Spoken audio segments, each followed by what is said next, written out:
જૂનાગઢ જિલ્લામાં ધોરણ 10 અને 12ના 40,894 વિદ્યાર્થીઓની 37 પરીક્ષા કેન્દ્રો પર બોર્ડની પરીક્ષા લેવાશે, જેમાં વિદ્યાર્થીઓ આત્મવિશ્વાસ અને નિર્ભયપણે પરીક્ષા આપી શકે તે માટેનો એક્શન પ્લાન તૈયાર થયો છે.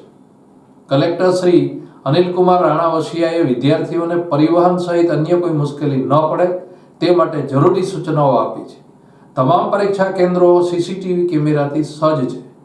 ગેરરીતિઓ અટકાવવા વર્ગ 1 અને 2ના અધિકારીઓને ફરજ સોંપાઈ છે. તારીખ 11 માર્ચથી તારીખ 26 દરમિયાન પરીક્ષા યોજાશે. માધ્યમિક અને ઉચ્ચતર માધ્યમિક બોર્ડની પરીક્ષાની પૂર્વ તૈયારીઓની રાજ્ય કક્ષાએથી વિડીયો કોન્ફરન્સના માધ્યમથી સમીક્ષા કરાઈ હતી. જૂનાગઢ જિલ્લામાં ધોરણ 10 તથા 12ના 40,894 વિદ્યાર્થીઓ 37 પરીક્ષા કેન્દ્રો પર બોર્ડની પરીક્ષા આપશે. આ માટે કલેક્ટર અનિલકુમાર રાણાવસિયાના માર્ગદર્શનમાં તંત્ર દ્વારા વિદ્યાર્થીઓ આત્મવિશ્વાસ અને નિર્ભયપણે પરીક્ષા આપી શકે તે માટેનો એક્શન પ્લાન તૈયાર કરી દેવામાં આવ્યો છે. તારીખ 11 માર્ચથી તારીખ 26 માર્ચ દરમિયાન ધોરણ 10 તથા 12ના યોજાનાર પરીક્ષાની પૂર્વ તૈયારીઓની રાજ્ય કક્ષાએથી વિડીયો કોન્ફરન્સના માધ્યમથી શિક્ષણ મંત્રી શ્રી કુબેરભાઈ ડિંડોર અને રાજ્ય શિક્ષણ મંત્રી શ્રી પ્રફુલભાઈ પાનસેરિયાએ સમીક્ષા કરી હતી. તેમણે રાજ્યમાં સફળતાપૂર્વક પરીક્ષા યોજવા માટે શુભેચ્છા સાથે જરૂરી માર્ગદર્શન આપ્યું હતું. ઉપરાંત અધિક સચિવ શ્રી દાસ, શિક્ષણ સચિવ શ્રી વિનોદરાવ, માધ્યમિક અને ઉચ્ચતર માધ્યમિક બોર્ડના ચેરમેન શ્રી બંછાનિધિ પાનીએ પણ જરૂરી સૂચનો કર્યા હતા. આ વિડીયો કોન્ફરન્સમાં કલેક્ટરશ્રીએ જૂનાગઢ જિલ્લામાં બોર્ડની પરીક્ષાની પૂર્વ તૈયારીઓની વિગતો આપી હતી.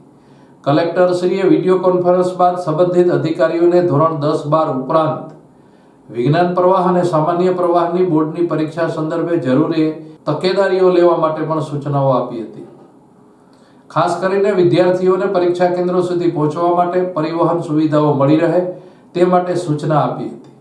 પરીક્ષા કેન્દ્રો પર મેડિકલ ટીમ જરૂરી દવાઓ અને ORS સાથે ઉપલબ્ધ રહે અને ઇમરજન્સીની સ્થિતિમાં 108 એમ્બ્યુલન્સ સાથે પણ જરૂરી સંકલન સાધવા સૂચના આપી હતી.